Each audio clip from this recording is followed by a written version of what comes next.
Best parents produce best children. మంచి తల్లిదండ్రులే మంచి పిల్లలకి భవిష్యత్తునిస్తారు, జన్మనిస్తారు, పెంచుతారు. జన్మనివ్వటం ఏముందండి, పందులు కుక్కలు కూడా కంటాయి పిల్లల్ని, అవి కని పారేస్తాయి. మనుషులు కూడా కని పారేస్తే ఉపయోగం ఉంది, వాటికి మనిషికి ఏంటి తేడా ఇంకా కదా. ఒకడు లైఫ్లో సక్సెస్ అయ్యాడా లేదా అనేది చిన్న ఈ ఎగ్జాంపుల్తో మనం గుర్తుపట్టేయచ్చు.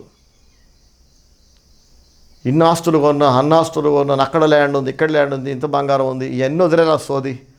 నీ పిల్లలు ఎలా ఉన్నారు, నీ పిల్లలు లైఫ్లో సెటిల్ అయ్యారా లేదా, దానికి ఆన్సర్ ఇవ్వకుండా ఇన్ని బిస్కెట్లు ఉన్నాయి, బంగారం బిస్కెట్లు, ఇన్ని పాలసీలు ఉన్నాయి, ఇన్ని ల్యాండ్లు ఉన్నాయి, ఇన్ని బిల్డింగ్లు ఉన్నాయి నాకు. నీ పిల్లలు సాలిడ్గా లైఫ్లో సెటిల్ అవ్వనప్పుడు ఈ ఆస్తులన్నీ నీ పిల్లలకి ఇస్తే ఏమవుతుందో తెలుసా, వాడు వాటిని మొత్తం నాకి పారేస్తాడు. వాడి పిల్లలు అంటే నీ మనవలు చేతికొచ్చే టైంకి వాడు బిచ్చగాడిలా మిగులుతాడు. ఒక వేటగాడు తన కొడుకుకి వేట ఆడటం నేర్పాలి, వేట ఆడటం నేర్పించాలి. అలా కాకుండా కొడుకు మీద ప్రేమతోటి వీడు పెద్దగా అయిన తర్వాత ఎలా బతుకుతాడో ఏంటో అని అతిగారం చేసి వాడికి పని నేర్పకుండా, వేటాడటం నేర్పకుండా, ఎలాంటి స్కిల్స్ లేకుండా, టాలెంట్ లేకుండా ఒక ముద్దపప్పులాగా, ఒక ముద్దబ్బాయిలాగా, ముద్దమ్మాయిలాగా వాడు పిల్లల్ని పెంచి, వీడేమో చాలా స్కిల్ఫుల్ హంటరే, చాలా స్కిల్ఫుల్ టాలెంట్ ఉన్న వేటగాడే, కానీ కొడుకుకి మాత్రం, కూతురుకు మాత్రం ఇవేమీ రావు. ఇంకా అమ్మో నా పిల్లలు కష్టపడకూడదు, అమ్మో నా పిల్లలు అలసిపోతారు, అమ్మో నా పిల్లలు ఇబ్బంది పడతారని చెప్పి పిల్లలని ఇబ్బంది పెట్టకుండా, కష్టపెట్టకుండా, వాళ్ళని సుకుమారంగా, గారంగా, వాళ్ళకి ఏ కష్టం తెలియకుండా జాగ్రత్తగా పెంచి కష్టం అంతా పేరెంట్స్ తీసుకున్న తర్వాత ఏమవుతుందో తెలుసా, ఆ పిల్లలు ఎందుకు పనికి రాకుండా తయారవుతారు. తల్లిదండ్రుల ధైర్యం ఏంటంటే, చాలా ఆస్తులు సమకూర్చాంగా, అవన్నీ మా పిల్లలకే కదా, ఇంకా వాళ్ళు కష్టపడాల్సిందే ఉంది. అలా కాకుండా వాళ్ళ కాళ్ళ మీద వాళ్ళు నిలబడి, వాళ్ళ బ్రతుకు వాళ్ళు బ్రతికేలాగా, వాళ్ళకి స్కిల్స్, వాళ్ళకి టాలెంటు, వాళ్ళ పనులు వాళ్ళకి నేర్పిస్తే రేపు ఎలాంటి కరువు పరిస్థితులు వచ్చినా కానీ వాళ్ళు తలెత్తుకొని బతకగలరు.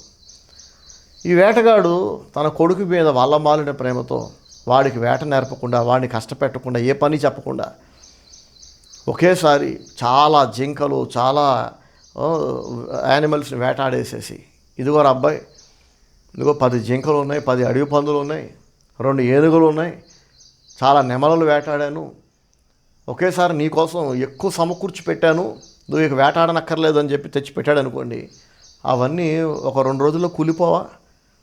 వీడు ఎన్ని సమకూర్చున్నా కానీ ఆ కొడుకు వాటిని ఆస్వాదించగలడా, అనుభవించగలడా చెప్పండి. మీరు అనొచ్చు, అది మాంసం కాబట్టి కూలిపోతుంది, ఆస్తులు కూలిపోతాయా అని. దేవుని వాక్యం ఉంటుంది, ధనమును నమ్ముకునేవాడు పాడైపోవును అని రాస్తుంది, ద్రవ్యమును అపేక్షించువాడు దాని వలన తృప్తి చెందడు అన్నాడు దేవుడు. ప్రైజ్ ది లార్డ్, హల్లెలూయా.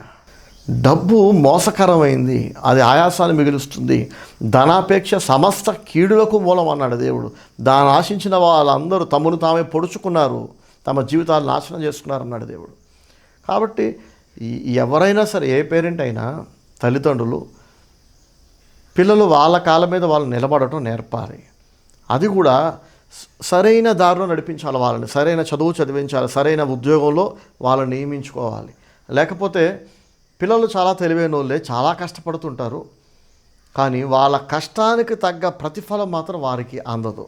ఎంతోమందిని చూస్తే బాధ అనిపిస్తుంది, ఎంత తెలివైన ఈ పిల్లలు ఇంకా మంచి ఉద్యోగాలు ఉండాలి, ఈరోజు ఇంకా మంచి శాలరీస్ రావాలి వీళ్ళకి, ఇంకా ఉన్నతమైన స్థితిలో ఉండాలి, కానీ ఎందుకు లేరు? తెలివి లేదా అంటే ఉంది, తెలివి ఉంది, అందం ఉంది, చురుకుదనం ఉంది, అన్నీ ఉన్నాయి. తల్లిదండ్రుల గర్వం, తల్లిదండ్రుల అహంకారం, వాళ్ళ బలుపు, ఒక మాటలో చెప్పాలంటే వాళ్ళ భక్తిహీనత, సొంతగా తెలీదు, చెప్తే వినరు.